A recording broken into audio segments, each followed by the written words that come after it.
estão a implementar o sistema, por isso não é apenas o sistema público.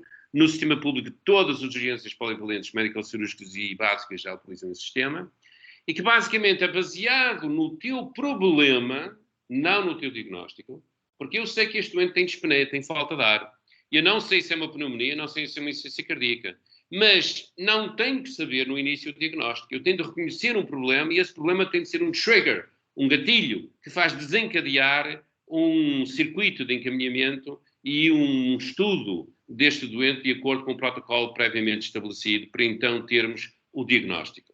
Mas no início o que conta é porque é que vem aqui. É a queixa da apresentação. É o primeiro trigger, gatilho desta forma de trabalhar. E então estes 50 fluxogramas que são utilizados na realidade portuguesa hospitalar, 2 são para a catástrofe, para as situações de exceção, vão dar origem a tempos-alvo até o início da primeira observação médica, sendo certo que, no contexto da urgência, a missão é tratar doentes emergentes, muito urgentes e urgentes, por isso vermelhos, laranjas e amarelos, que têm como tempo-alvo até o início da primeira observação médica o que está ali descrito, e os pouco urgentes e os não urgentes, provavelmente, muitos deles podiam ser vistos, até diria certamente, noutros locais que não o serviço de urgência hospitalar, mas nós em Portugal temos um problema. É que temos uma sobrecarga das urgências por situações não urgentes. A discussão de porquê é outro tema, mas certamente essa sobrecarga existe. Bom, dito isto, esta forma de pensar sobre a importância da triagem inicial já foi pensada em diversos países, e estão aqui vários países que, de uma forma ou de outra, já implementaram ou estão a implementar a triagem, neste caso que é utilizada em Portugal, a de Manchester. Há um grupo internacional chamado International Reference Group, que os portugueses têm um forte empenho com os ingleses, que foram os que iniciaram esta jornada, e em Portugal existe uma entidade chamada Grupo Português de Triagem, que, se olharem um bocadinho de lado, vem que é a Cruz de Cristo, centrada no doente emergente vermelho, e que está validada. Nós sabemos que há mais internamentos, há mais mortalidade, há mais uso de meios complementares de diagnóstico, há mais uso e, às vezes, abuso de número de especialidades por doente, consoante também o nível da triagem, porque está perfeitamente validada, e que, na realidade portuguesa, chegamos à conclusão que, genericamente, lato sensu, 60% dos doentes, então, segundo esse sistema, encontram-se de acordo com a missão do serviço de urgência e 40% não, sendo certo que isto é variável. Em alguns grandes hospitais que têm doentes mais graves, isto ascende a 70% ou 80% que são de acordo com a missão, e em muitos hospitais privados, onde a gravidade é menor, temos 70% de não urgentes. E também é interessante ver que ao longo da semana o fluxo é diferente. Normalmente há sempre mais doentes à segunda-feira, e normalmente os da segunda-feira são menos urgentes, exceto um hospital no país, que é Barcelos. Porquê? Porque há outro dia da semana em que há uma feira ao pé do hospital e as pessoas aproveitam para ir à feira e já agora vão à urgência. Bom, mas agora a questão a questão que é colocada é que, feita a triagem para perceber a prioridade relativa do doente, então isto deve desencadear um tal circuito de encaminhamento. Nós temos de perceber para onde é que o doente vai e o que é que se faz ao doente ao longo desse seu trajeto. E daí a importância da triagem. Inicialmente foi criada a presencial, que está ali à esquerda, no hospital. Agora também já existe a triagem telefónica, que foi implementada no Reino Unido, que está ali à direita o livro, e já nos Açores, em português, e validada. Agora veremos se é implementada noutras zonas do país, mas posso partilhar aqui que na vizinha Espanha já foi implementada em todo o 112 da região metropolitana de Madrid, e que é importante, que é para ver coerência entre a triagem telefónica e a presencial, para ter certeza que, tal como já acontece no Reino Unido e que já acontece em alguns países como a Noruega, a Nova Zelândia, a Austrália, partes do Canadá, sítios que fazem, de facto, as contas quanto ao outcome, aos resultados, então possamos ter a noção que determinada triagem, determinada prioridade vai desencadear um circuito clínico que inclui os protocolos, mas não apenas se resume a protocolos. Porque, como disse, o protocolo é o que é que se faz, mas o circuito, que é o Clinical Pathway, é também quem faz e aonde faz. E isso é extremamente importante. Porquê? Porque nós podemos argumentar, e eu podia pôr aqui vários artigos que estão facilmente acessíveis na internet sobre o impacto nos resultados, o impacto na organização, o impacto no ensino, porque subitamente, se eu sou mais organizado, então eu consigo ensinar aqui, faz-se assim, ou seja, além de me preocupar com a escala de serviço, que é muitas vezes as nossas preocupações relativamente à manutenção dos serviços de urgência, posso me preocupar com a escola, que é este serviço, sobre como é que se faz e como é que eu ensino a próxima geração para ser melhor do que a minha e também para comparar o que se faz versus o referencial, que era o suposto que devia ser feito, para perceber se de facto temos qualidade. Mas há uma coisa que eu gostaria de realçar, é que se eu tenho o circuito, o clinical pathway bem sistematizado, então eu vou aumentar o throughput. O tempo de resposta vai ser menor. Ora, isso não apenas quer dizer que eu vou ser mais produtivo, porque eventualmente com os mesmos, já nem digo menos recursos, mas com os mesmos recursos, eu vou ser eficaz e eficiente e vou ver mais doentes e bem, vê-los e bem, mas eu vou ter, então, ganhos também sobre a capacidade de, como aconteceu nas vias verdes, já estabelecidas, ter uma maior capacidade de resolutividade. E isto é muito importante porque bem sabemos que muitas vezes há um problema na medicina, que é a capacidade de ver o doente versus a capacidade de tomar uma decisão. E aquilo que está em causa é a capacidade de tomar decisão que afete o outcome, o resultado deste doente. Ora bem, há em curso em Portugal a elaboração de vários clinical pathways de diversos organismos, este é apenas um exemplo, que versam diversos tipos de problemas, nem sempre diagnósticos, para tentar sistematizar e convencer um leque muito alargado de situações que beneficiariam desta sistematização, de afinal, qual é a boa prática, de como é que eu devo abordar o doente, como é que eu devo ensinar o médico mais jovem ou o enfermeiro mais jovem, como é que eu devo integrar um novo elemento que agora vem trabalhar no meu serviço, o que é que eu devo ensinar e ter formas de então, expressar isto está aqui um exemplo, de quanto ao que eu faço, por que ordem faço, que exames peço, que consultorias peço, para onde é que envio o doente, sendo certo que isto tem de ser ajustado à realidade local, porque de facto as especialidades podem ser diferentes, a realidade arquitetónica pode ser diferente de determinado hospital, e digo que uma coisa são os princípios e depois outra coisa são os condicionalismos locais. É um bocado como uma coisa é um fato, mas uma coisa é comprar ponta vestida e outra coisa é o alfaiate.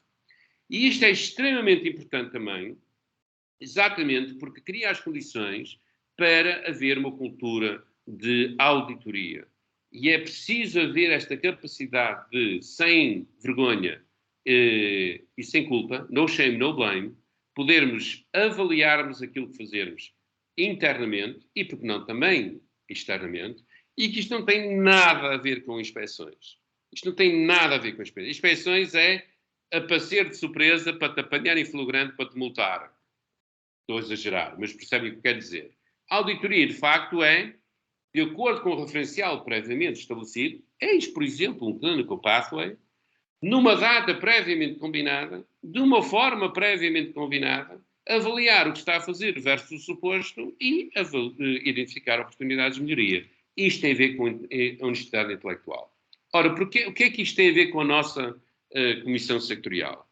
Porque, de facto, parte do objetivo aqui é não apenas sistematizar o que é um clinical pathway, mas é poder ter uma forma de o apresentar ao utilizador de uma forma fácil de ser utilizada e que seja acessível, mas também que possibilite a transformação dos registros, dos dados em informação, para podermos então fazer a auditoria que acabamos de falar e podemos fazer a verificação não apenas dos resultados, mas também da conformidade daquilo que estamos a fazer versus aquilo que era suposto fazer.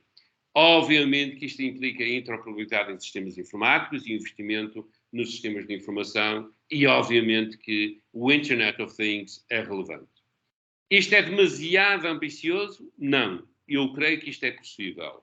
O que exige é objetivos claros sobre como fazer isto, não é se vamos fazer isto. Isto tem de ser feito. É como vamos fazer isto e, de facto, a organização. Esta era aquilo que eu tinha para partilhar convosco. Devo dizer que sou muito ambicioso quanto aos projetos e acredito que nós devemos ser sonhadores no sentido que ainda podemos mudar o mundo. Acredito que, à medida que as ordens profissionais, as entidades reguladoras da saúde, o ambiente médico-legal e outras coisas, a literacia dos doentes, o seu envolvimento em associações de doentes que também exigem e reivindicam, e bem, e fazem parte da solução, por todas estas 1001 razões, cada vez mais é preciso sistematizar o que é boa prática, cada vez mais é preciso provar que estamos a atuar de acordo com a boa prática, é preciso verificar os resultados para ter certeza que aquilo que nós achávamos que era a boa prática, de facto continua a sê-lo, e digo que por estas razões todas é fundamental nós investirmos no conceito dos clinical pathways, que, repito, é muito mais do que simplesmente ter protocolos, mas é convencer as pessoas que a organização é necessária, porque isto é um exercício de organização, para além de apenas termos um checklist à nossa frente. Por isso, uma coisa é um protocolo que é um checklist, que alguém pode cumprir ou não. Outra coisa é ter um clinical pathway, um circuito de encaminhamento, que tem o protocolo, mas, como disse, esclarece o encaminhamento, esclarece as responsabilidades ao longo desse encaminhamento. Por isso é o que se faz, mas quem faz e aonde faz. E isso é um exercício de organização. E, de facto, e acabo dizendo, aquilo que nós precisamos, neste caso concreto da medicina aguda, que é onde eu agora estou a usar o exemplo, embora isto possa ser extrapolado para múltiplas áreas da saúde, para além da medicina, e em múltiplas esferas da medicina, mas agora estou a dar o exemplo da medicina aguda e no contexto de urgência e emergência, onde parece que é especialmente importante, porque é aí onde muitas vezes nós perdemos as tais vidas que não tinham de ser perdidas. E digo, a primeira imagem era evitar a morte evitável, mas reforço isto porquê? Porque nós não precisamos de ter apenas algoritmos. Isso, a net está cheia deles e os artigos estão cheios deles. Nós precisamos ter organização para os implementar na prática. E daí que o que faz a diferença é não apenas o quê, mas quem e como e aonde.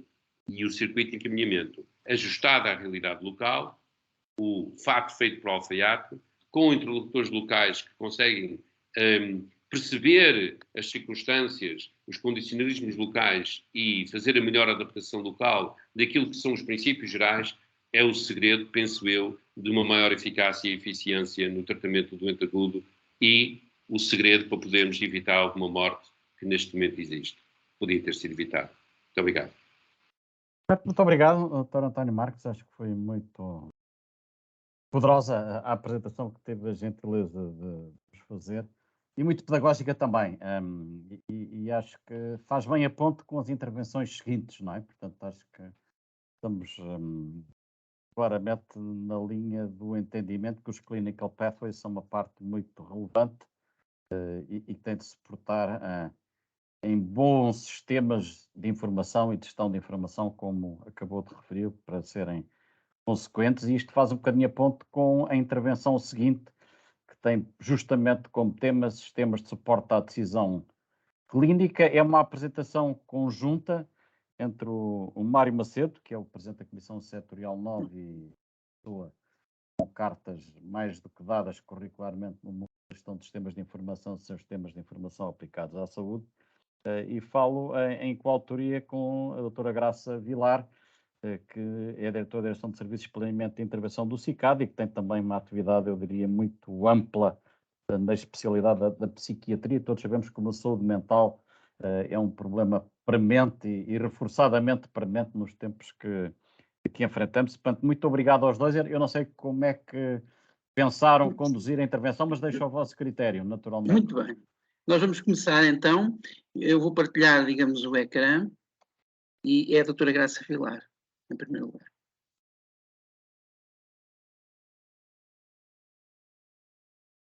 Está muted, é.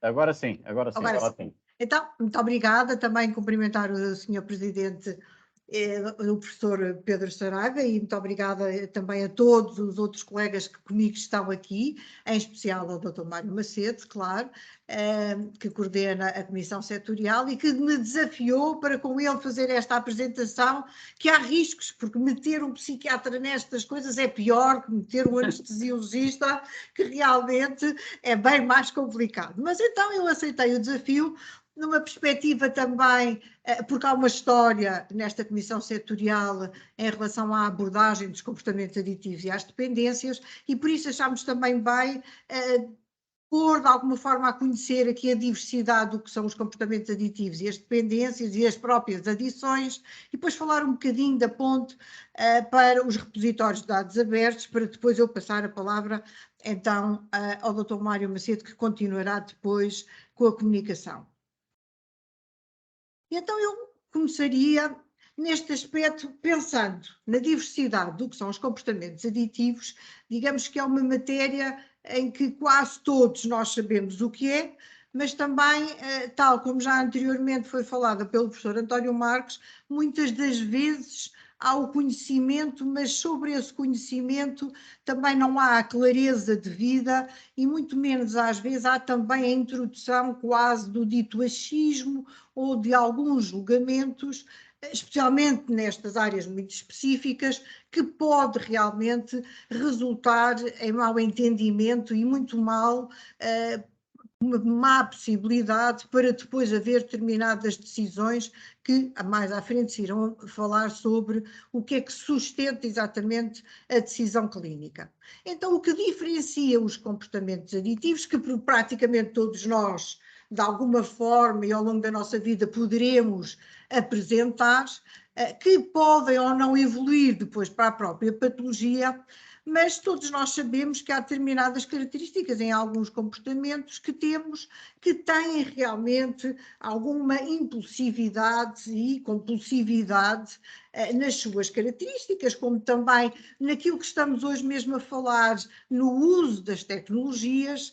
Todos nós sabemos, atualmente então mais nas gerações mais novas, esta tendência, esta repetitividade, esta continuação na utilização destas mesmas tecnologias, mas para evoluir para uma situação a que nós chamamos de problemática, e nomeadamente nós também profissionais de saúde, não basta só apresentar estes comportamentos, terá de haver, e isto é um aspecto extremamente importante, outros fatores que poderão contribuir para uma evolução do adoecer, nomeadamente fatores neurobiológicos, psicológicos, a genética e muito mais, atualmente vamos tendo um conhecimento do que diz respeito aos fatores ambientais, é que só nesse conjunto de todos estes fatores podemos evoluir para uma situação de doença, que no seu conjunto e atualmente a designamos por uma adição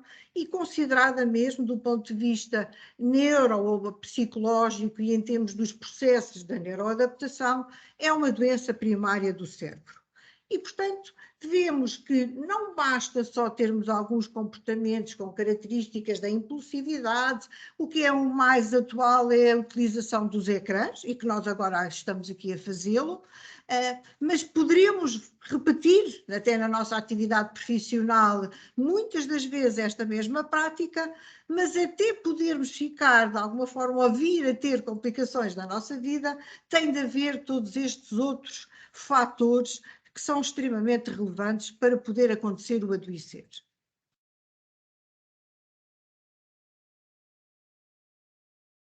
E eu que estava à espera. Vamos. Eu peço desculpa. Bem, mas entretanto eu vou falar. E para este aspecto, no que diz respeito aos comportamentos aditivos e o evoluir para de alguma forma apresentarmos as perturbações a diferentes níveis, é que o nosso cérebro é um altamente complexo. E realmente falar também em saúde é extremamente importante falarmos de alguns aspectos, nomeadamente aquilo a que diz respeito ao nosso prazer.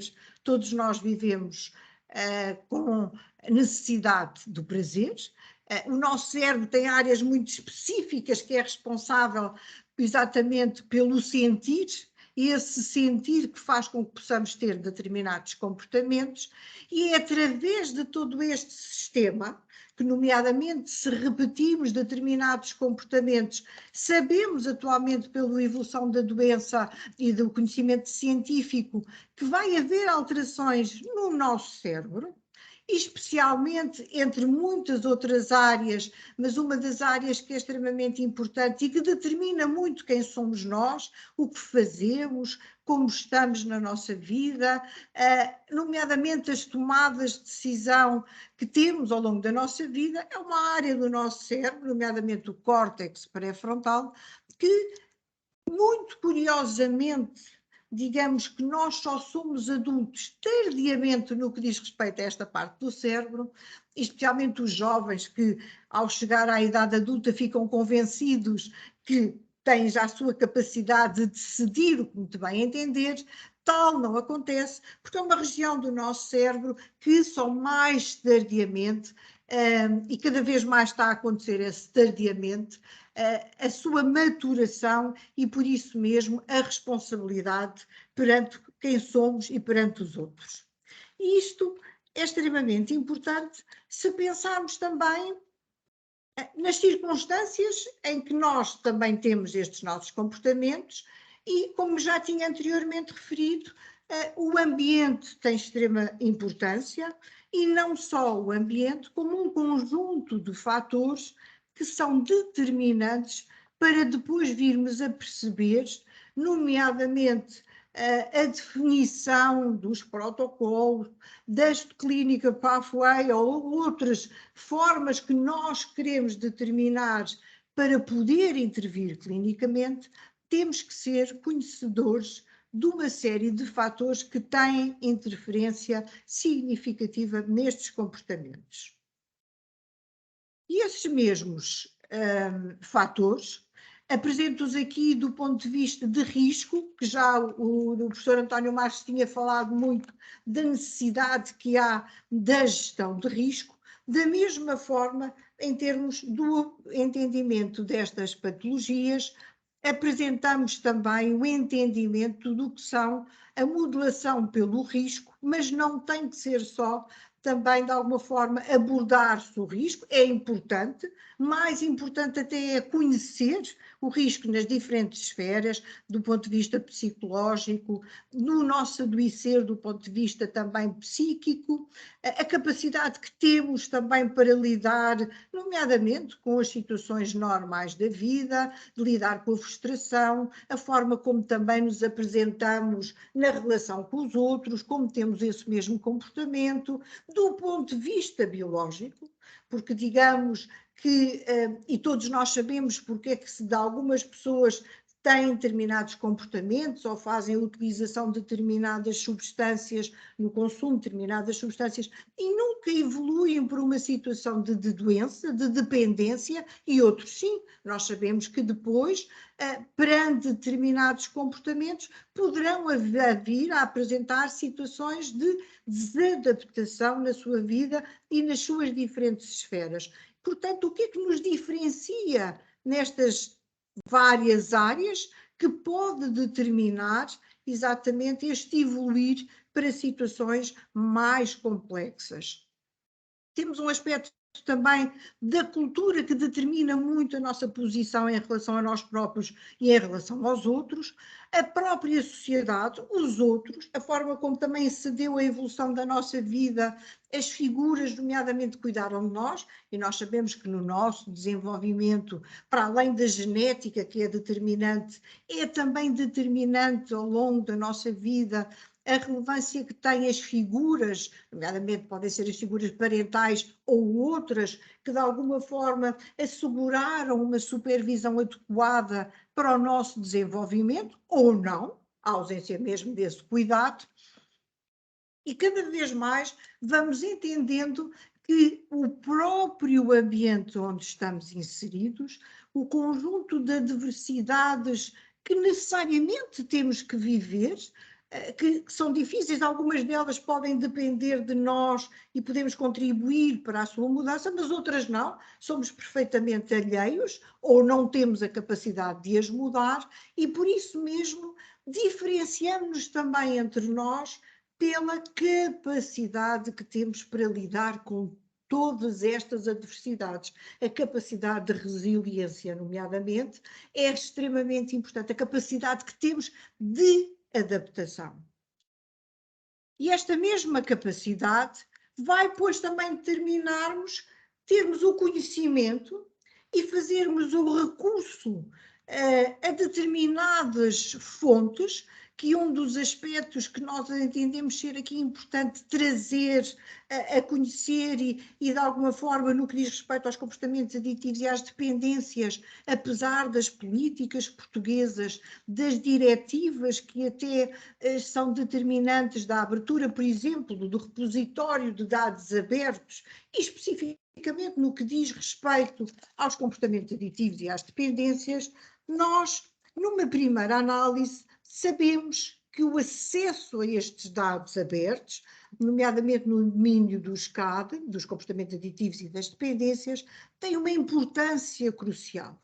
E porquê? Exatamente porque, perante determinadas situações, que vamos imaginar agora o que vivemos em relação à pandemia, mas nós também, as situações em relação, por exemplo, ao aparecimento de substâncias que podem, de algum de nós, decidir fazer a utilização dessas mesmas substâncias e que podem ser altamente nefastas para a nossa saúde, do ponto de vista da saúde pública, e apesar de nós, nomeadamente na Europa, temos um sistema de alerta que nos determina sinais de perigosidade quando tal acontece, mas também há sempre uma imprevisibilidade que nós não podemos, mais uma vez, controlar o ambiente e também sabemos que este processo é altamente mutável. Por isso é extremamente importante termos esta facilidade de recorrer a dados, e nomeadamente o caso mais, digamos, paradigmático e que todos nós, se calhar, já ouvimos falar, foi do aparecimento, que é um problema gravíssimo em relação à utilização de um opioide que existe, nomeadamente nos Estados Unidos, o fentanil, que até foi muito falado, e pela má utilização, cá está, a forma até da prescrição por parte dos clínicos, que muitas das vezes não seguiam em termos do protocolo, da definição de como teria que se fazer a utilização deste medicamento, resultou num número significativo de mortes que poderiam ter sido profundamente evitadas de todo. O mesmo, felizmente, nós não temos este problema completo na Europa, há este risco, digamos que imprevisivelmente poderá aparecer, mas nós, porque também mediante a definição que existe em termos da prescrição dos medicamentos, temos um conjunto de regras e de orientações que nos permite, de alguma forma, intervir na urgência de determinados fenómenos. E também esta possibilidade de acesso a dados que podem ser muito relevantes, permitem-nos também ver da experiência de outros clínicos e da forma como resolveram esses mesmos problemas.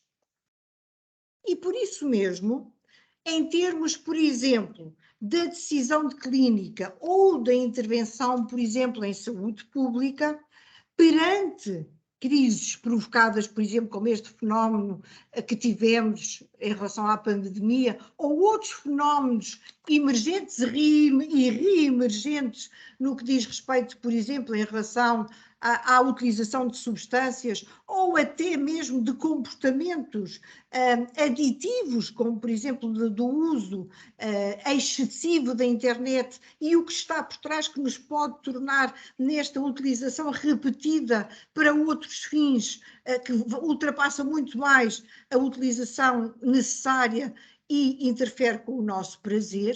É para isto mesmo necessária a mobilização e a estruturação da evidência em algoritmos de suporte à intervenção, Por outro lado, também estes repositórios podem-nos permitir ou potenciar a possibilidade de encontrar novas abordagens que integrem fontes de informação multidisciplinar e também a possibilidade de partilhar experiências, protocolos entre investigadores, a publicação rápida também e a difusão rápida de uma série de quantidade de dados e de identificação de determinados problemas, na medida em que passam a estar disponíveis e por isso mesmo poderem ser partilhados e poderem ser consultados e utilizados.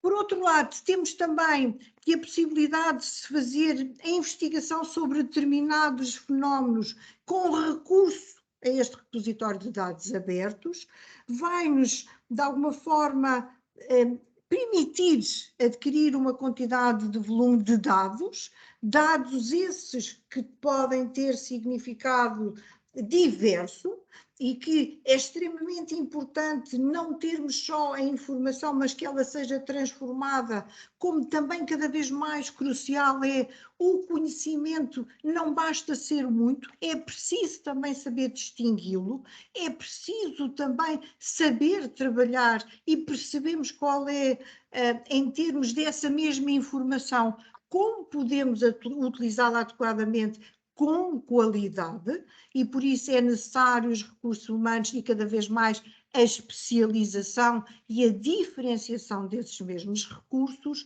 e o assinalar a necessidade de abordagens sistémicas, colaborativas, interdisciplinares, com recurso a estruturas, infraestruturas computacionais diferenciadas, que muitas das vezes os nossos serviços não dispomos, e claramente a necessidade de conhecimento de técnicas estatísticas específicas, por isso muito é necessário e a ressalva que é dos serviços de saúde também estarem muito próximos da academia, desta necessidade de termos esta proximidade com as universidades para podermos em conjunto fazer esta investigação adequada sobre os fenómenos que cada vez mais são mutáveis e muito diferenciados.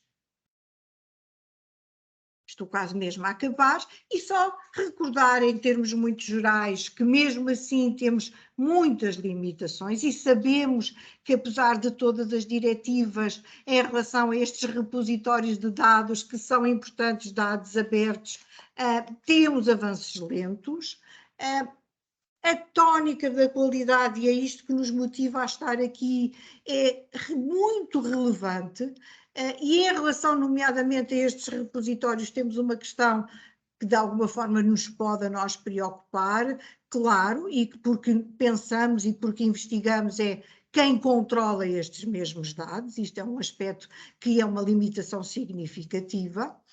Por outro lado, também vemos a conflitualidade de interesse entre os diferentes players e stakeholders que muitas das vezes temos que também lidar e com eles viver, nomeadamente com a indústria da saúde, que é relevante, que é extremamente importante, não podemos viver sem ela, mas também tem de haver aqui a criação de um equilíbrio.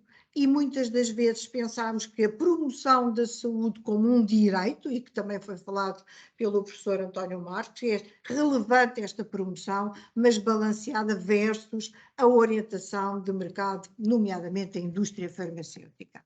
E por último, não queria deixar de ressalvar nomeadamente no que diz respeito à área dos comportamentos aditivos e dependências, há limitações específicas determinantes pela escassez, nomeadamente, destes repositórios de dados, neste caso de dados abertos, porque em termos do nosso país, apesar de termos estes repertórios e com grande destaque, por exemplo, um dos repositórios extremamente importantes do nosso país é a Universidade do Minho, mas em termos da especificidade para estas matérias, fica muito centralizado só no Observatório Europeu da Droga e da Toxicodependência e no serviço do qual eu também integro, do Serviço dos Comportamentos Aditivos e Dependências, mas há um gap em termos do conhecimento e que necessitamos realmente de promover a qualidade deste mesmo conhecimento. E por isso mesmo agora fazia a ponte para o Dr. Mário Macedo continuar, então, fundamentado neste processo do conhecimento, como vamos evoluir para o suporte e os sistemas de suporte à decisão clínica. Muito obrigado, Sra. Graça Vilar, por esta introdução e, enfim, por todo o conhecimento realmente que nos tanto transmitiu. Eu vou então continuar falando um pouco dos sistemas de suporte, portanto, à decisão. Portanto, os principais objetivos são apoiar a tomada de decisão clínica com base em protocolos existentes, identificar possíveis alterações aos protocolos com base na casuística, antecipar possíveis evoluções dos comportamentos e do estado de saúde. Portanto, no fundo, eu diria que temos aqui nos sistemas de suporte à decisão, são sistemas que servem, digamos, para apoiar os profissionais de saúde em situações que eu diria não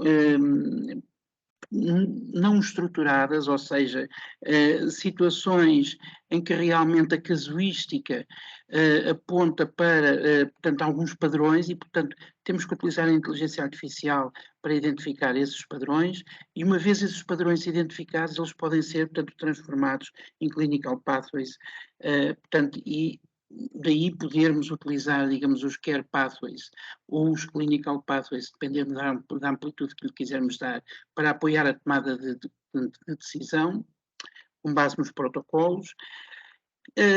Algoritmos ou, digamos, sistemas de, portanto, data mining para procurar, digamos, possíveis alterações da casuística relativamente, portanto, aos care pathways. E inteligência artificial para antecipar e conseguir, portanto, encontrar determinados padrões. No fundo, um sistema de suporte à decisão baseia-se um pouco, digamos, nos modelos já existentes e já conhecidos há muitos anos. Eu trouxe-vos aqui, digamos, o modelo que foi apresentado pelo Turban em 1995.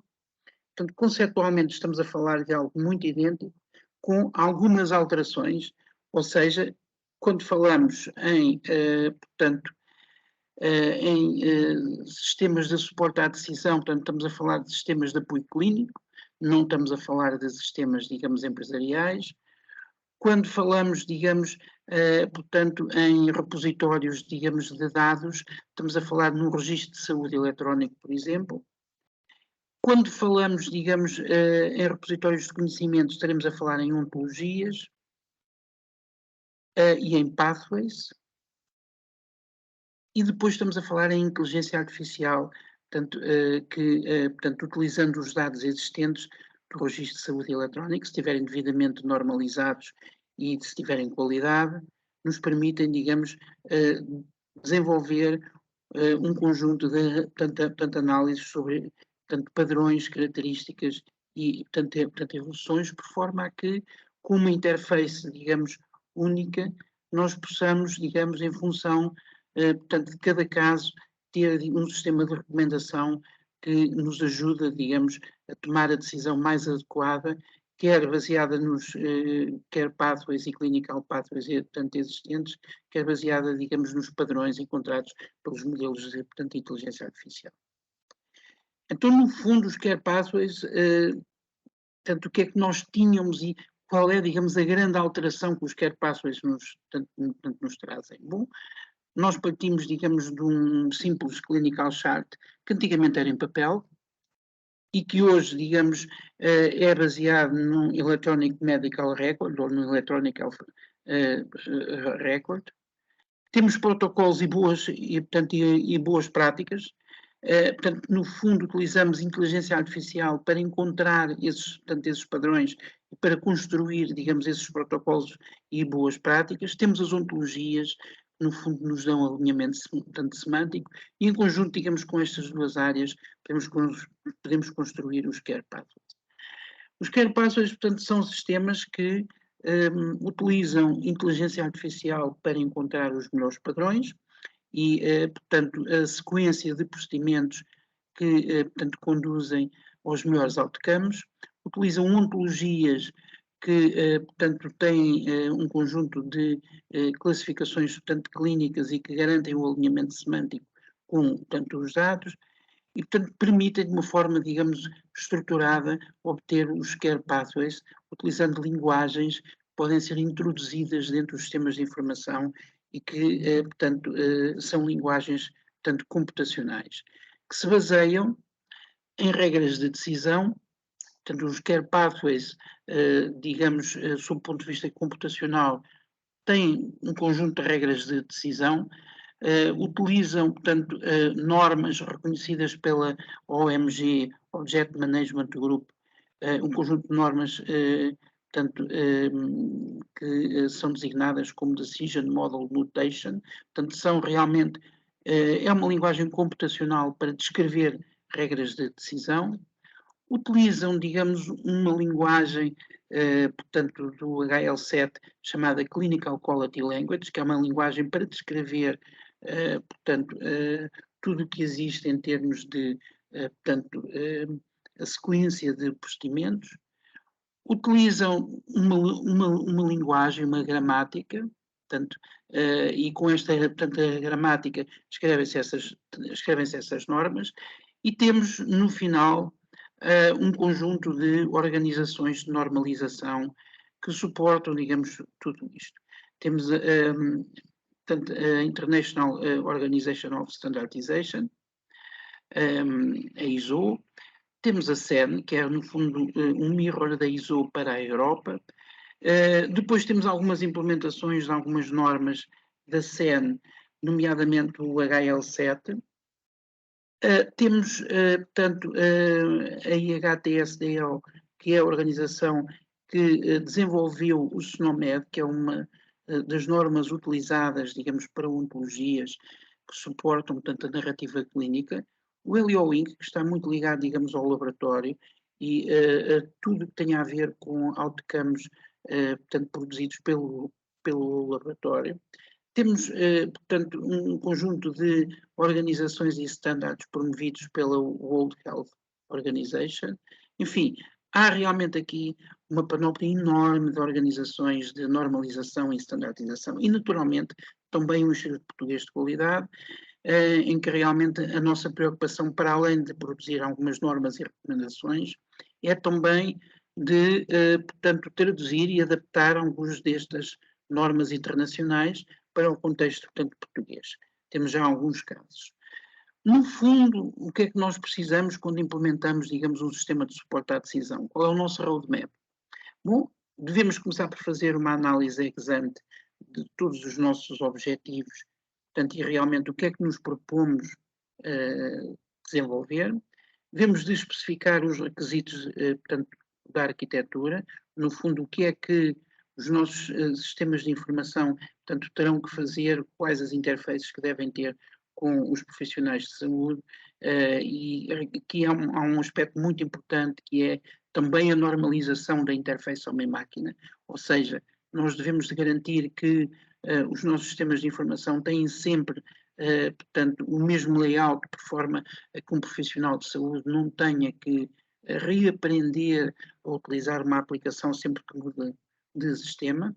Temos de ter um plano de ação, portanto, um Work Breakdown Structure, WBS, de todos os projetos, portanto, que temos que, portanto, desenvolver, e, portanto, tem que estar muito claro quais são, digamos, cada uma das ações, a sua interligação, os outcomes entre cada uma dessas ações. Temos de ter um plano de comunicação. É fundamental que haja um plano de comunicação de todos os projetos. Portanto, qualquer dificuldade, estas equipas aqui têm que ser multidisciplinares, com profissionais de saúde e informáticos, e, portanto, tem que haver, portanto, realmente um plano de comunicação em que, portanto, se conheça perfeitamente as dificuldades que vão surgindo e se contornem, digamos, essas dificuldades. Tem que haver um sistema de gestão da qualidade do projeto. Portanto, não basta ter, portanto, toda a tecnologia, os profissionais, temos de ter um sistema da qualidade que vá validando se, portanto, em cada ponto do projeto, os respectivos outcomes estão de acordo ou não com os requisitos iniciais, e temos de ter um plano de riscos. Um plano de riscos que, portanto, nos alerte, digamos, para os riscos possíveis e nos ajude, digamos, a ter um plano de contingência para quando, portanto, surge, digamos, um desses riscos. E, fundamentalmente, não menos importante, temos que ter pessoas. O capital humano é fundamental. É fundamental uma formação dos gestores e dos principais utilizadores, portanto, dos key users, e dos técnicos de tecnologias de informação. Portanto, é fundamental que haja, portanto, realmente aqui um plano estratégico que cubra, digamos, todas estas necessidades. A formação é um dos aspectos mais importantes quando se está, digamos, a desenvolver um sistema de suporte à decisão. Estes sistemas de suporte à decisão baseiam-se, digamos, em algumas fontes, nomeadamente baseiam-se no registro de saúde eletrónico, que tem que ser normalizado, que tem que ser devidamente, portanto, os dados têm que ter qualidade, tem que haver interoperabilidade, tem que estar integrado. Baseia-se nos care pathways, portanto, que têm que estar devidamente transcritos, tanto em linguagens computacionais, e não podem ter tanto ambiguidades, e têm que seguir as ontologias existentes, e baseiam-se depois em modelos de, portanto, inteligência artificial, que ajudam, por um lado, a construir os care pathways e, por outro lado, a encontrar, digamos, alguns outliers relativamente aos care pathways e a identificar os padrões desses outliers de forma a ajudar, digamos, o profissional de saúde. Relativamente à ISO e relativamente ao TC 215 e ao TC 251, existem, portanto, neste momento 223 standards publicados, estão 71 em desenvolvimento, existem, portanto, 31 membros a participar no desenvolvimento, digamos, portanto, destas normas, e existem, portanto, 34 membros, digamos, em observação. Em Portugal, portanto, temos a CS09, temos a CT 199, uma comissão setorial, uma comissão técnica, portanto, realmente empenhadas em promover todos os estándares que promovem, portanto, os sistemas de suporte à decisão, portanto, em saúde. Este é um momento de mudança, é um momento em que, portanto, precisamos de melhorar, digamos, a qualidade de todos os sistemas, como já foi referido pelos oradores portanto, anteriores.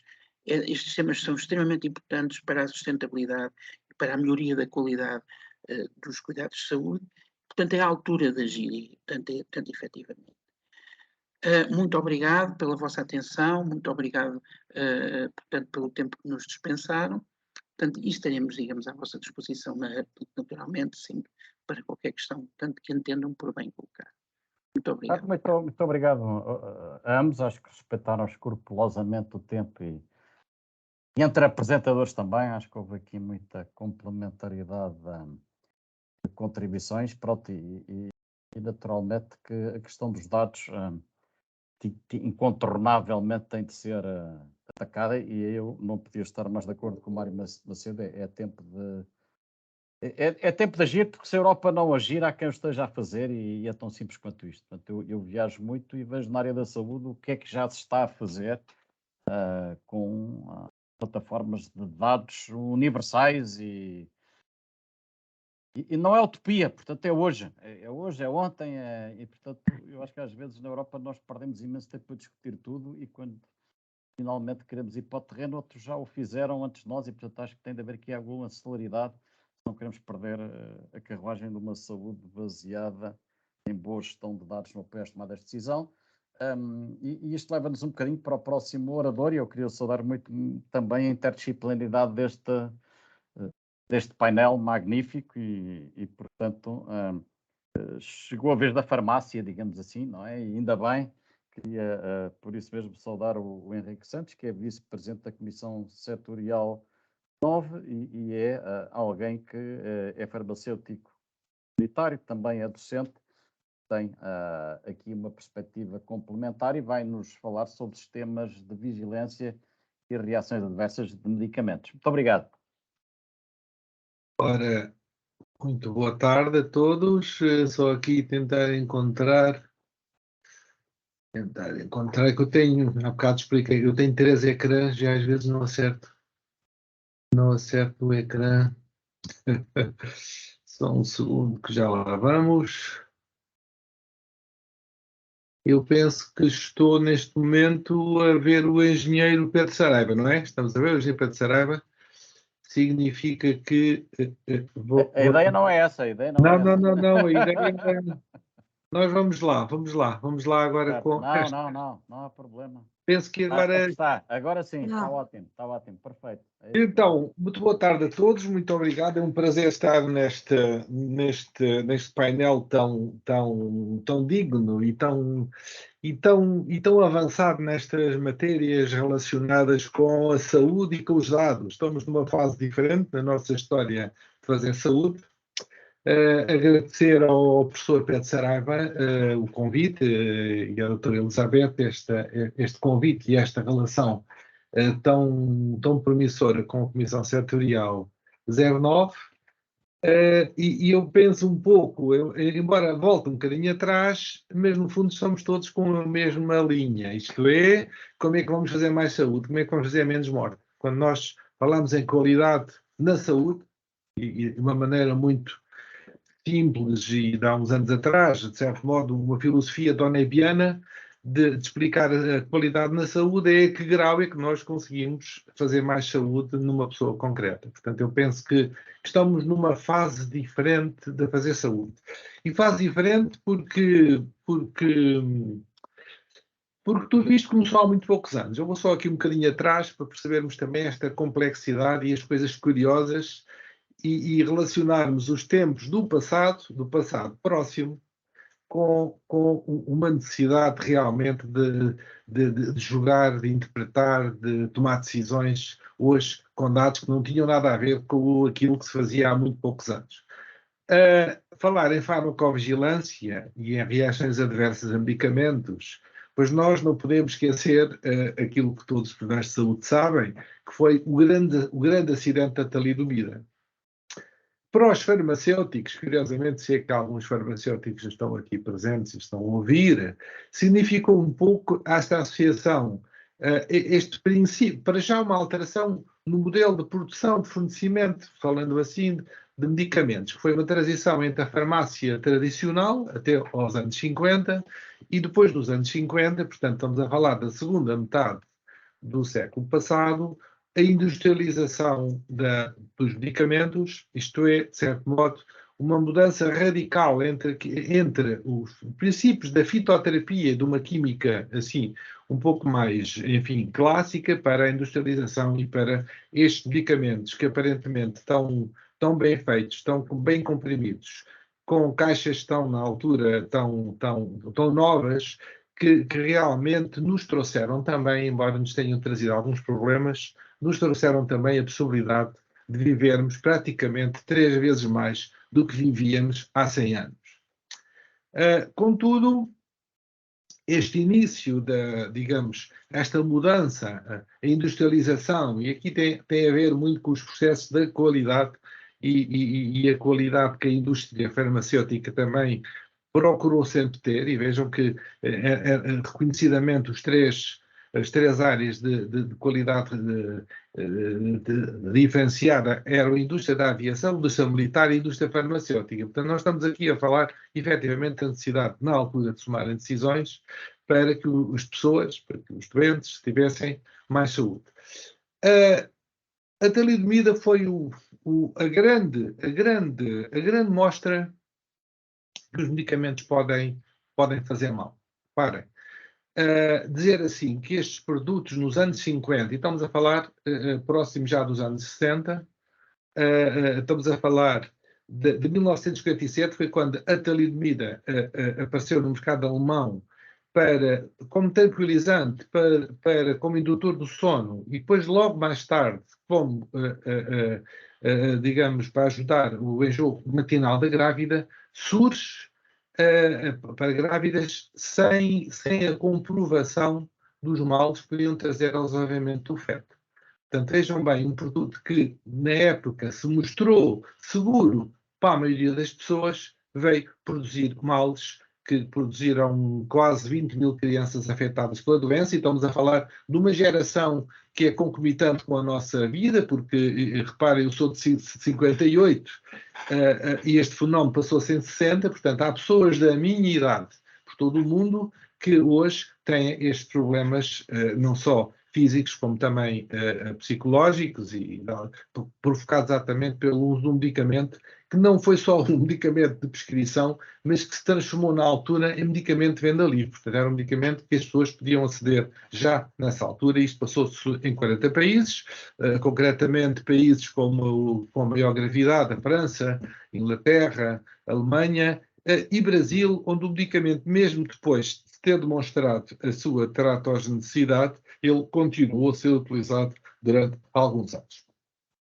Então, isso significa que nós estamos, estas questões da saúde, às vezes somos levados a pensar e a ter alguma ansiedade para que não conseguimos fazer as coisas tão bem como gostávamos, e a nossa ansiedade como profissionais de saúde de curar pessoas, de melhorar a saúde das pessoas, melhorar a qualidade de vida dos nossos cidadãos, leva-nos às vezes um pouco a não nos lembrarmos realmente do que é que se passou nesses últimos 50 anos.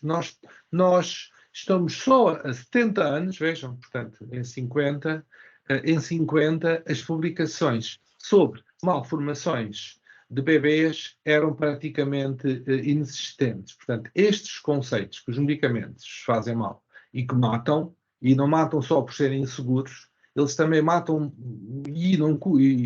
eles matam e fazem mal também pelo facto de muitas vezes não tratarem, que é outro tema que nós podemos depois falar no tipo de decisão, teve a sua inércia neste contexto da saúde, e realmente dá para perceber o tempo que levamos, nós, sociedade, a dar respostas a estes problemas de uma dimensão, de uma magnitude tão grande, que hoje, com o acesso às informações, não é mais compatível com estes tempos de demora. Estamos a falar de 1950. Portanto, muitos de nós, os da minha geração, nasceram nos anos 60, e vejam que só nesta altura é que a comunidade científica começou a perceber, a estudar e a publicar os efeitos. O que acontece é que vejam que a nossa lei sobre farmacovigilância, isto é, uma lei que pretendia iniciar um processo de acompanhamento das informações que depois vinham permitir as decisões corretas sobre a segurança dos fármacos, apesar de tudo, é apenas de 91. Vejam como as coisas eram entre 57, 60, 61, que é o ano formal da publicação, em que se demonstrou esta associação entre a talidomida e a deficiência em muitas pessoas. Portanto, só em 91 que houve capacidade de resposta. E depois vejam como tudo isto levou algum tempo. Em 92, a legislação em 91, só em 92 é que os médicos iniciaram o processo de notificação espontânea, porque é assim que se chama aquela, digamos, a possibilidade que o profissional de saúde, na altura os médicos, tinham de comunicar uma reação adversa identificada por eles próprios. Vejam que depois, só em 95, os farmacêuticos incorporaram esta marcha para a identificação dos problemas de segurança associados aos medicamentos. Só em 98 os enfermeiros entraram neste processo, e depois só em 2001, com a instalação de mais 4 unidades regionais de farmacovigilância, pelos vistos as notificações acabaram por ter um número significativo e precisar de gente que as tratasse, mas contudo podemos dizer que o nosso sistema de farmacovigilância atual, moderno,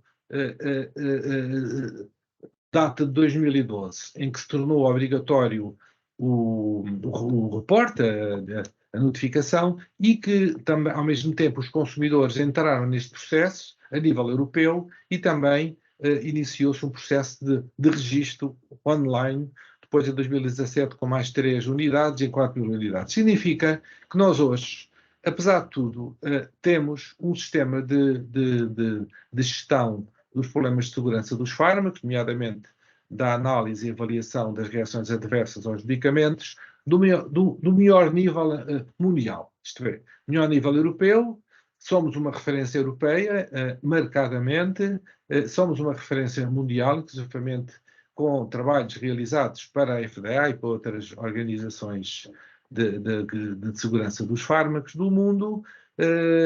Estamos cientificamente preparados e recorremos às tecnologias todas já possíveis, desde o portal, a web, formato telemóvel. Portanto, hoje não há razões para que os profissionais de saúde e doentes não possam efetuar uma reação, uma suspeita, efetuar uma reação, uma notificação de reação adversa, com fim depois ao tratamento dos dados e à respectiva avaliação. É muito interessante ver que, para todos os efeitos, em termos estatísticos, começámos muito aqui em 2012, cá está, com a inclusão dos doentes no sistema, foi bastante importante. Marcadamente o portal web ter sido substituído pelas outras fontes de notificação, nomeadamente os papéis. Antigamente havia uma cor para o médico, uma cor para o farmacêutico e outra cor para o enfermeiro. Vejam bem como as coisas também funcionavam. Portanto, hoje esse sistema é completamente automático, fácil de identificação, e chegámos aqui a números que prestigia o nosso país e as nossas instituições que são responsáveis por tutelarem esta matéria, com números e que importam considerar. Por exemplo, é evidente que aqui neste gráfico se pode verificar que o 2021, 2022, todos nós sabemos porquê este aumento de notificações, marcadamente associadas à Covid, às vacinas da Covid, e claramente também percebendo que as vacinas não terão produzido assim tantas reações adversas graves como inicialmente se pensavam, embora aquele aumento foi marcadamente daí. Depois também é curioso ver, e estamos aqui com uma estatística que é de 9 de outubro, portanto é a última estatística publicada pelo Infarmed, que refere também este envolvimento dos médicos, que não acontecia no passado, dos farmacêuticos em menor número e dos enfermeiros também, e iniciar-se também este envolvimento dos utentes. Mas alguma coisa mudou. Mudou também, e só referir aqui o aspecto da relação que o sistema português tem com o sistema europeu, ao ponto de nós podermos aceder aos resultados de farmacovigilância, às reações adversas de todos os medicamentos que estão no mercado de medicamentos num lado e matérias-primas no outro lado, e avaliarmos e percebermos e interpretarmos como se de um sistema aberto se tratasse e com certeza um sistema transparente. Isto é engraçado porque nós todos neste painel, vamos todos chegar lá. Como é que nós vamos melhorar a informação? Portanto, reparem, a informação de hoje já é feita em determinadas situações com acesso a estes sistemas. Portanto, fundar uma fonte, há uns sítios, há um sítio intermédio e há um sítio central, e depois há umas bases, há uns sítios, uns reservatórios onde estes dados vão sendo utilizados. O problema é que realmente o mundo mudou. Nós hoje temos aqui, nós estamos a seguir um raciocínio de farmacovigilância tradicional, baseado nos reportes dos médicos, dos farmacêuticos, dos profissionais e dos doentes. Contudo, nós hoje temos que ir buscar, temos que nos antecipar para que outras situações de segurança não possam ocorrer e prejudicar a vida e a saúde dos nossos doentes. Hoje nós temos muita informação que temos que ir buscar. Temos de ir buscar dados aos Big Data, portanto, com todos os riscos, com toda a complexidade que há do tratamento destes dados. Hoje as redes sociais também são fontes de informação que, com algum tipo de tratamento inteligente, poderão contribuir para a informação sobre a segurança dos fármacos, os registros dos doentes e dados do mundo real, e populações muito específicas com comportamento próprios que podem mostrar resultados clínicos, resultados outcomes diferentes e específicos de cada situação própria. Então, nós temos aqui questões relacionadas com a tecnologia, cá está. Vamos ter que evoluir muito na tecnologia. Nós sabemos, como temos um sistema antigo a necessitar de alterações a nível do sistema da saúde. Vejam, isto agora não era bem o tema. Nós sabemos que os sistemas não comunicam uns com os outros. Nós sabemos que os dados não são lidos por uns sistemas e por outros. Nós sabemos que o médico não tem acesso aos resultados, não tem acesso à medicação que o doente toma. Nós sabemos que os farmacêuticos dispensam medicamentos sem qualquer informação de dados do doente, nem clínicos, nem da farmacoterapia. Portanto, nós vivemos numa situação que precisamos um pouco de alterar, porque, do ponto de vista tecnológico, alguma coisa vai ter que mudar. E nós temos muita informação que não estamos a ser utilizada. Por exemplo, a extração de informação através destes registros clínicos. Temos sistemas hoje de prescrição e dispensação eletrónica ao mais alto nível do mundo que não estão a ser utilizados como dados. Os repositórios são de difícil organização, transmissão. O professor Mário Macedo sabe explicar isto muito melhor que eu.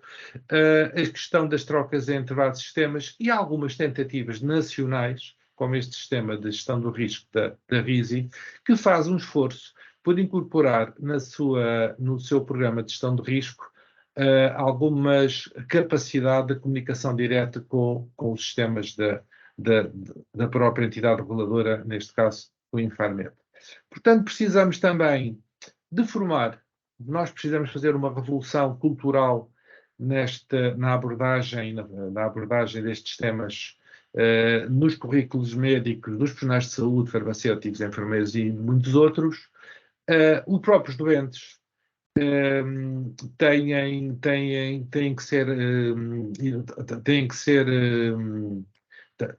que solicitar a colaboração deles no sentido de nós podermos garantir que cada doente receba o medicamento e conheça, sobretudo, o risco do seu uso. Portanto, precisamos efetivamente de tecnologias mais robustas, precisamos da participação dos doentes, isto como conclusão, e temos de saber gerir. Precisamos hoje recorrer muito às tecnologias da gestão da informação, para que todos estes dados que andam por aí, que nos são úteis, que podem prevenir vidas e melhorar a saúde das pessoas, possam contribuir. E com isto agradeço a todos. Muito obrigado. Muito obrigado. Nós é que agradecemos mais a discussão e, de facto, são impressionantes. Eu próprio não tinha ideia que o sistema de farmacovigilância era tão poderoso em termos de estar a funcionar e gerar uma quantidade de dados que evitam, entre outras coisas, que haja mais impactos de coisas parecidas ali do meio. É claro que é sempre problema de gestão de risco e, portanto, não há sistemas perfeitos, mas, enfim, eu também sou de uma geração que tem muita gente da minha idade e que o preço, na altura, à época, não haverem destes sistemas montados e, portanto, os custos de prevenção da qualidade são sempre custos que vale a pena suportar até ao limite para evitar os custos das falhas, que às vezes são difíceis até de quantificar em euros por cada pessoa que ficou afetada e, portanto, acho que essa retrospectiva também foi muito interessante para enquadrar o que felizmente é uma realidade bem diferente que vivemos hoje em dia. E com isto caminhamos para a última intervenção, que está a cargo do Dr. Mário Macedo, ilustre Presidente da Comissão Setorial 9, e que nos vai, enfim, tocar numa das peças do puzzle dos sistemas de informação e de gestão da informação, que tem a ver com os modelos de registro de saúde eletrónicos, e penso que é um tema extremamente atual e pertinente. Muito obrigado, Sr. Professor Pedro Saraiva. Ora bem, é mais um prazer muito grande, é outra vez um prazer muito grande estar convosco para vos falar um bocadinho sobre o registro de saúde eletrónico normalizado. Nós realmente temos muita tecnologia, portanto, eu diria que portanto, alguns profissionais de saúde argumentam que temos talvez o Rolls-Royce, digamos, dos sistemas, em alguns aspectos, é verdade. Mas continuamos a não ter interoperabilidade nos dados, continuamos a queixar-nos da qualidade dos dados, continuamos a queixar-nos que realmente não conseguimos transformar os dados em informação e em conhecimento. E, portanto, este é, digamos, o nosso grande calcanhar daqueles. Mas não somos os únicos, é isso que eu vou dizer hoje, não somos os únicos, e outros já conseguiram, digamos, resolver este problema. Portanto, eu trago-vos aqui um pouco da visão europeia. A visão europeia é que deve haver um acesso integrado aos dados clínicos de cada cidadão dentro do seu país e na União Europeia. Existe neste momento um projeto muito interessante no qual a CSR9 tem o prazer de participar, que é o Cross Health, em que se está a desenvolver, digamos, um modelo de resumo clínico transfronteiriço. Efetivamente, até já existe uma norma ISO para isto. Existe uma norma ISO que define a estrutura do resumo clínico, tanto transfronteiriço, é o chamado International Patient Summary, em que define aquilo que os sistemas de informação precisam de partilhar para garantir a prestação de cuidados, portanto, a prestação de cuidados a um primeiro nível, isto é, a prestação de cuidados em situação de emergência, a prestação de cuidados quando, digamos, um doente precisa de ser transferido e precisa da continuidade portanto, dos cuidados em qualquer país, portanto, europeu. Depois, um outro aspecto importante da visão europeia é a medicina personalizada e a investigação científica. Agora bem, nós só conseguimos ter medicina personalizada, só conseguimos ter os sistemas de suporte à decisão que falámos há pouco, os clinical pathways ou os care pathways, se conseguirmos ter dados com qualidade e integrados. E também só conseguimos ter investigação científica se conseguirmos ter interoperabilidade portanto, nos dados. É evidente que existe agora, digamos, alegadamente uma dificuldade que é a do RGPD, mas o RGPD pode não ser uma dificuldade tão grande como parece, portanto, à primeira vista. Ou seja, há soluções para conseguir, portanto, a integração e o processamento dos dados sem violar, portanto, a privacidade e a segurança desses mesmos dados.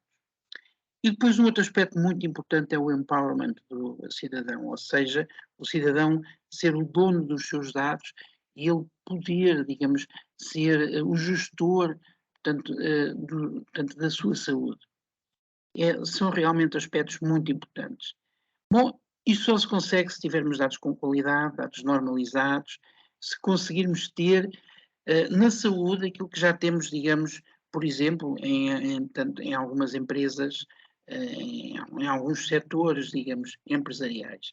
Ou seja, ter as organizações orientadas para os dados, as chamadas Data-Driven Architecture, arquiteturas de sistemas de informação orientadas para os dados. Portanto, o que nós pretendemos é ter acesso à informação clínica em tempo real, para melhores diagnósticos, ter os sistemas de suporte à decisão, ter a medicina de precisão, ter melhores ensaios clínicos.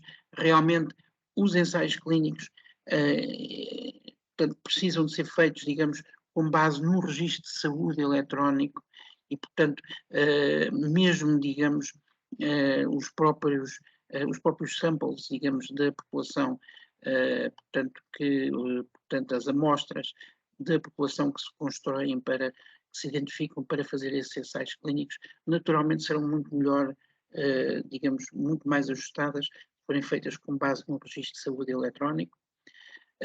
Precisamos ter mais acessibilidade a cuidados de saúde, telesaúde. Não podemos ter telesaúde se não tivermos interoperabilidade, se não tivermos normalização de dados, se não tivermos, digamos, uma rede de partilha de informação e conhecimento. De outra forma, a única coisa que temos são videoconferências. Portanto, a telesaúde fica reduzida a uma videoconferência. Portanto, precisamos ter interoperabilidade e qualidade dos dados. Precisamos ter normalização de dados e interoperabilidade para estudos epidemiológicos e para a saúde pública.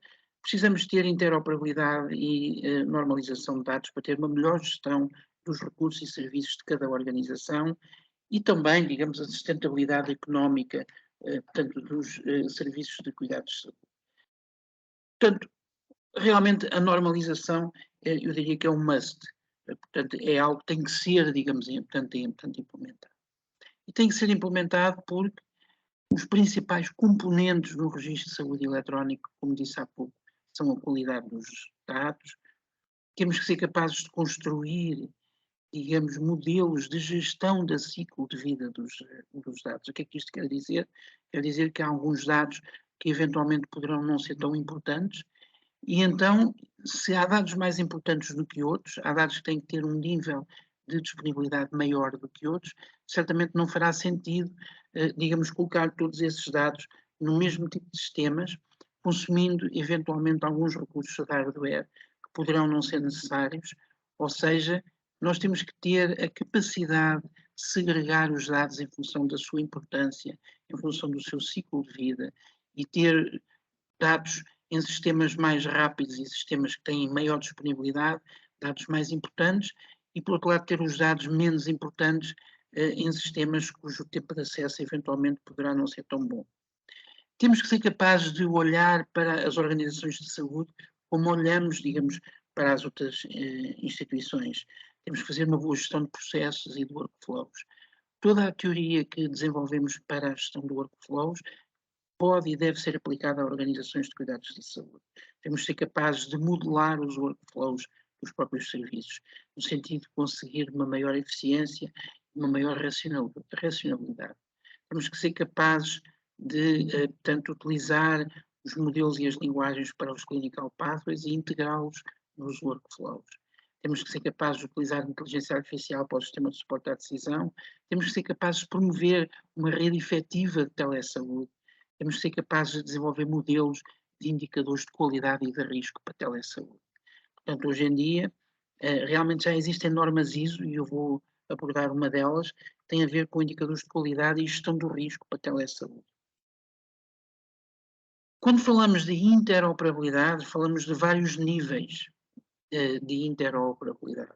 Falamos de interoperabilidade tecnológica, todos nós usamos telemóveis, sabemos o que é interoperabilidade tecnológica, eu consigo falar com uma pessoa que esteja a utilizar a mesma tecnologia que eu consigo me ligar a um operador que utiliza a mesma tecnologia que eu utilizo, portanto temos que ter interoperabilidade tecnológica, temos que ter interoperabilidade ao nível semântico, ou seja, não basta ter sistemas que, portanto, conseguem comunicar entre si, eles têm que utilizar ontologias que nos garantam, digamos, o alinhamento semântico, que nos garantam que realmente os mesmos conceitos são identificados da mesma forma e que é possível, digamos, processar os dados sem que haja ambiguidade em termos de conceitos ou em termos, portanto, da sua descrição.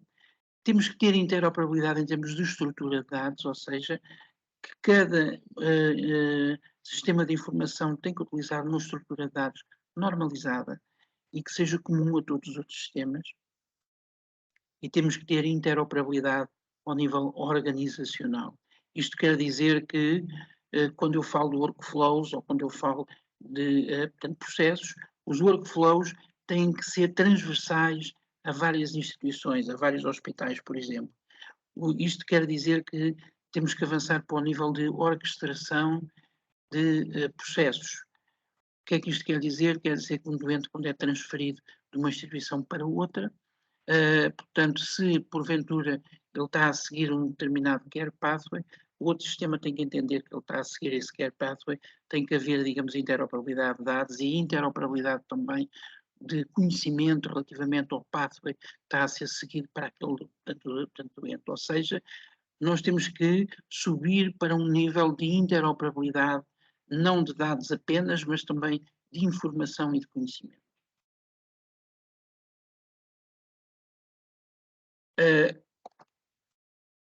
Em Portugal existem, digamos, alguns constrangimentos relativamente, digamos, à criação destas redes de interoperabilidade. O primeiro constrangimento que todas as instituições alegam é realmente a heterogeneidade da arquitetura aplicacional. O que isto quer dizer? Bom, dentro de cada instituição, intra ou hospital, nós encontramos uma panóplia enorme de sistemas que foram comprados em diferentes momentos, por diferentes serviços, que não houve uma estratégia, digamos, de integração, não houve uma estratégia de garantir, digamos, a interoperabilidade dos dados. Portanto, são o tal Rolls-Royce que eu referi há pouco, mas é o Rolls-Royce que funciona dentro de um serviço. Depois temos modelos de dados que são proprietários, ou seja, é muito comum cada software house decide qual é o modelo de dados que vai usar, qual é a arquitetura de base de dados que vai usar e, portanto, entrega, digamos, tanto ao hospital um pacote em que apenas, digamos, a parte exterior, portanto, a interface a uma máquina é visível. Temos a ausência de interoperabilidade tecnológica, porque muitos sistemas utilizam tecnologias diferentes. Semântica, porque não houve realmente, em muitos casos, uma estratégia para alinhar, digamos, as ontologias, e organizacional. A inadequação das interfaces homem-máquina. Eu recordo-me que há cerca de 3 anos atrás fiz um estudo num grande hospital de Lisboa e foi apresentado numa conferência em que se concluiu que os médicos, por exemplo, na consulta externa, perdiam 30% do seu tempo a tentarem encontrar, portanto, nos comandos, portanto, na aplicação informática que tinham. Ou seja, 30% do tempo não era, portanto, gasto com atenção sobre o doente, ou a olhar para o doente, era gasto a olhar para a aplicação e tentar entender portanto, a aplicação. A necessidade de melhoria da segurança. Portanto, hoje em dia, muitos sistemas nós sabemos que realmente em termos de segurança de dados não há realmente aqui, portanto, não é um ponto forte. E, portanto, cada vez mais com os ciberataques, é um risco os sistemas não terem segurança, é um risco. Uma forma de fazer terrorismo também pode ser parar os sistemas de informação dos hospitais. Se todos pensarmos que hoje em dia temos receita sem papel, hoje em dia temos, portanto, a maior parte dos dados estão metidos dentro dos sistemas de informação, portanto, da saúde. Bom, se os hackers começam, digamos, a atacar esses sistemas, e infelizmente já começaram em alguns casos, podemos ter aqui uma situação realmente de risco para todos nós. E depois realmente não existe uma estratégia, não existe o desenho de uma estratégia de evolução dos sistemas de informação. Os sistemas de informação que estão parados são sistemas mortos, são sistemas que, portanto, poderão, digamos, não acrescentar tanto valor e tornam-se obsoletos ao fim de tanto pouco tempo. Portanto, existem um conjunto de normas ISO, como referi há pouco, para os sistemas de informação. Nós, no IPQ, já traduzimos e adaptámos uma norma, que é 18.308, que, portanto, prevê exatamente ou descreve a arquitetura de um sistema de informação para a saúde. É baseada numa norma ISO, que pretende, digamos, apoiar, digamos, a prática clínica e promover o próprio, portanto, e fazer um empowerment do próprio cidadão. Existe um conjunto de normas dentro das 200 e tal que eu falei há pouco, que são importantes para a saúde, mas há algumas que são mesmo muito importantes para o registro de saúde eletrónico. Por exemplo, a primeira que eu vos trago aqui, de 2012, que é a 1828, é uma norma que fala nas estruturas, nas categorias das estruturas, portanto, relativamente às classificações clínicas. Temos normas para, portanto, a 11.073 é uma norma que tem realmente, que se desdobra em muitas normas e que tem a ver com tudo o que tem a ver com a interoperabilidade com os personal medical devices. É uma norma extremamente rica. E se pensarmos que todos os equipamentos que utilizamos hoje em dia são realmente medical devices, esta norma garante a interoperabilidade dos dados, garante a segurança dos dados e garante a qualidade dos dados. Temos normas para a cibersegurança.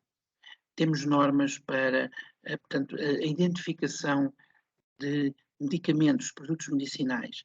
A EMA, portanto, a European Medical Agency, acabou de adotar 5 normas da ISO para todas as arquiteturas de dados relativamente ao medicamento.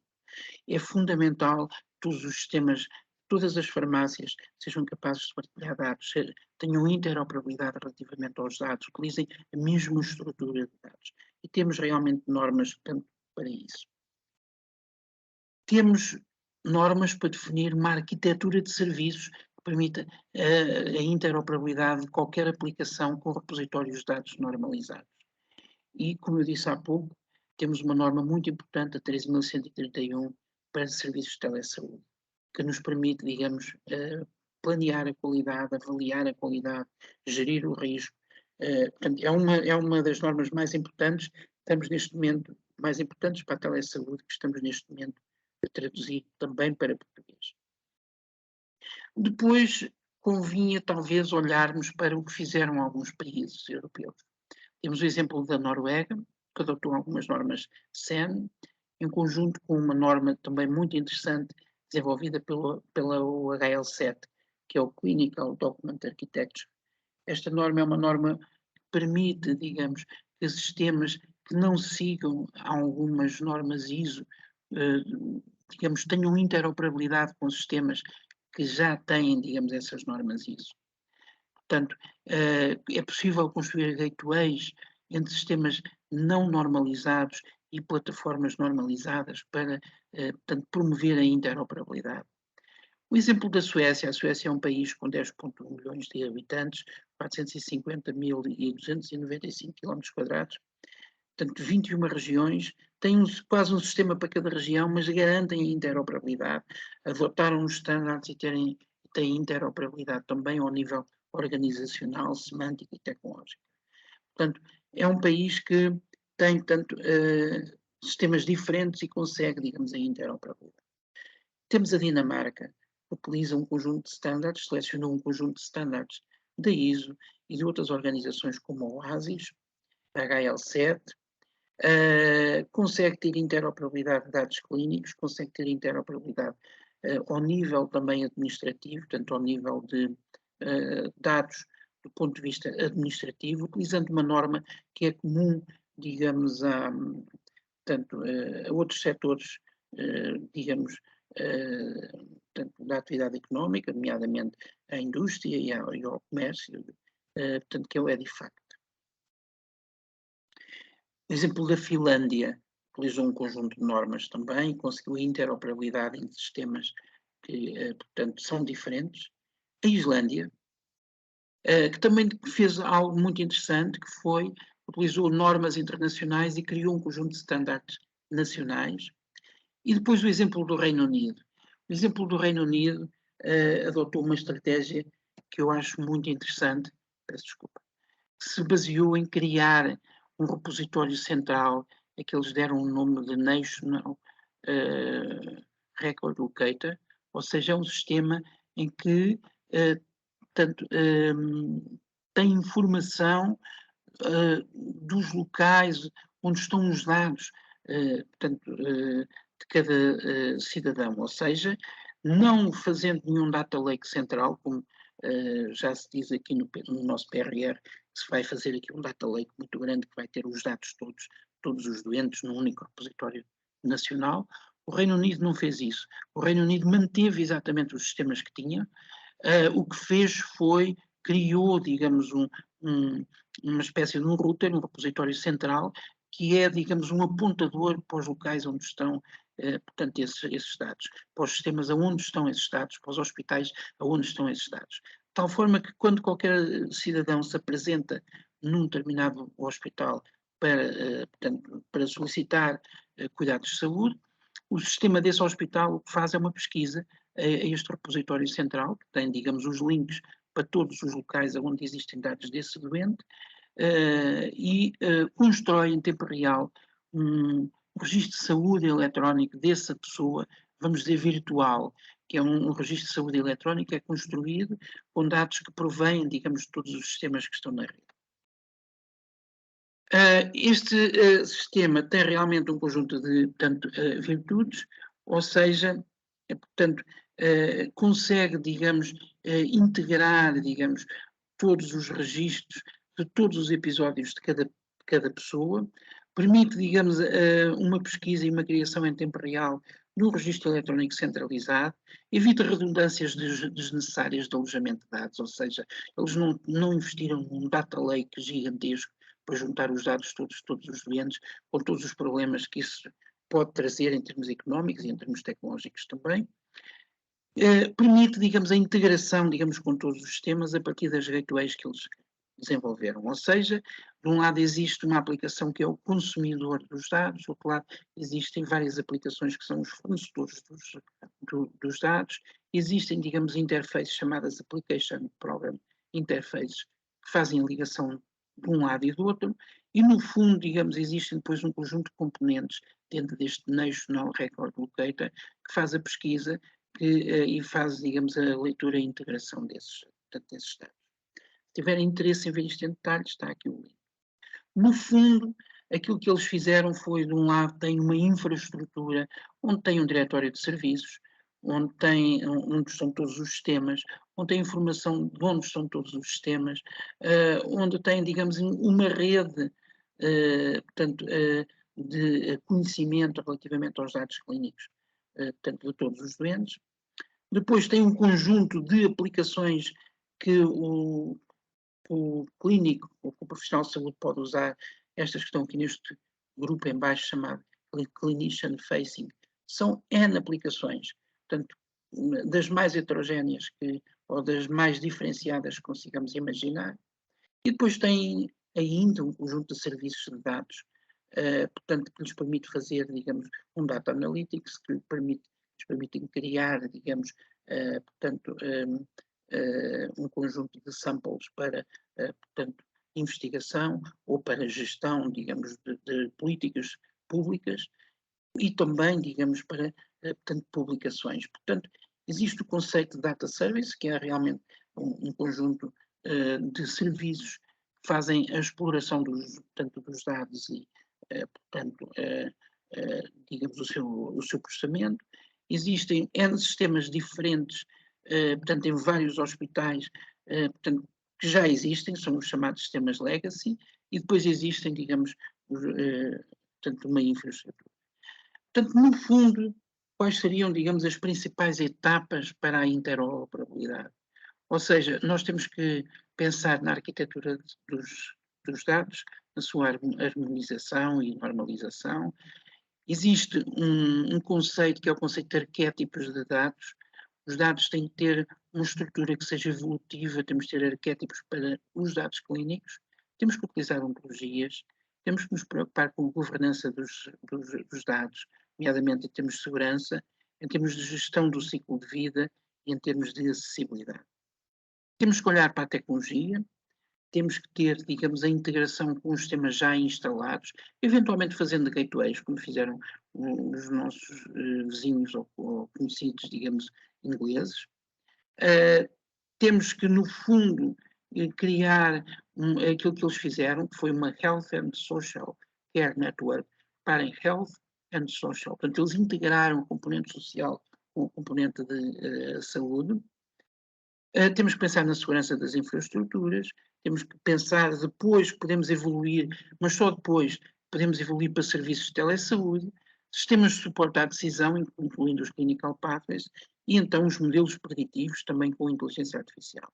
Mas nada se faz sem formação, temos que investir imenso na formação de profissionais de saúde nesta perspectiva, como é óbvio, porque eles já dominam o seu conhecimento específico, mas temos também que lhes dá conhecimento nesta perspectiva, por forma a conseguirmos ter uma plataforma, digamos, também de diálogo e comunicação com todos os profissionais de saúde. Temos que, portanto, dar formação a técnicos de, portanto, IT na área de arquiteturas, na área de desenvolvimento e implementação de sistemas, e depois, digamos, a gestores em termos de governança dos sistemas de informação, ao ponto de já neste momento existir o conceito de Clinical Information System Officer, portanto, a pessoa que tem a governança de todos os sistemas de informação. Bom, e era isto que eu vos queria dizer. Acho que estou no final do meu tempo. Agradeço imenso, mais uma vez, esta grande oportunidade e foi um privilégio estar aqui convosco.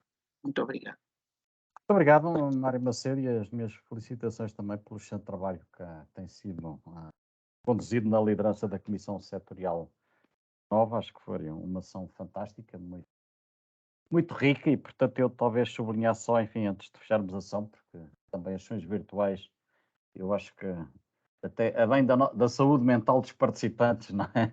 Devem ser contidas no tempo, e portanto acho que já merecemos também desligar-nos um bocadinho, mas eu acho que foi muito pertinente e espero bem que esteja a valer a pena aproveitar a circunstância de Portugal estar a começar tarde para começar bem. E o que eu não sei é se vamos começar bem, porque sabemos que há dotações simpáticas do PRR para esta área, mas eu confesso que ainda não vi uma onda de discussão sobre qual é o modelo que queremos seguir, se é mais do tipo 1, do tipo 2, e portanto arriscamos a, ainda por cima, perder o PRR, perder a janela da oportunidade e continuar a ser uma manta de retalhos, e portanto espero bem que não seja esse o caminho, mas confesso que tenho alguma preocupação e acredito bem que a CS09 possa dar aí ajudas e a APQ terá à disposição também, assim, os responsáveis pela saúde em Portugal queiram ter uma discussão que já devia estar a acontecer, a meu ver, porque estas coisas levam tempo a fazer. E o Mário partilhou com alguns exemplos interessantes de outros países que já estão a fazer e não a discutir como é que se vai fazer, e todos eles eram europeus. Eu devo dizer que o país que eu acho que está mais avançado, que eu conheço, pelo menos nesta matéria, e que é fascinante, é um país não europeu, é do Médio Oriente, e portanto acho importante também que a gente olhe um bocadinho para fora da Europa, onde em algumas áreas as coisas que... É certo, enfim, o registro é outro. A IBM foi um parceiro que revolucionou o sistema todo. Não me perguntem quanto é que custou, não faço a menor ideia, nem quero saber. Mas está feito, está feito. E que funciona, funciona. E que tem qualidade dos dados, tem. E que um cidadão daquele país, em qualquer ponto do mundo, pode fazer teleconsulta e que toda a gente sabe o seu historial clínico, a sua permissão.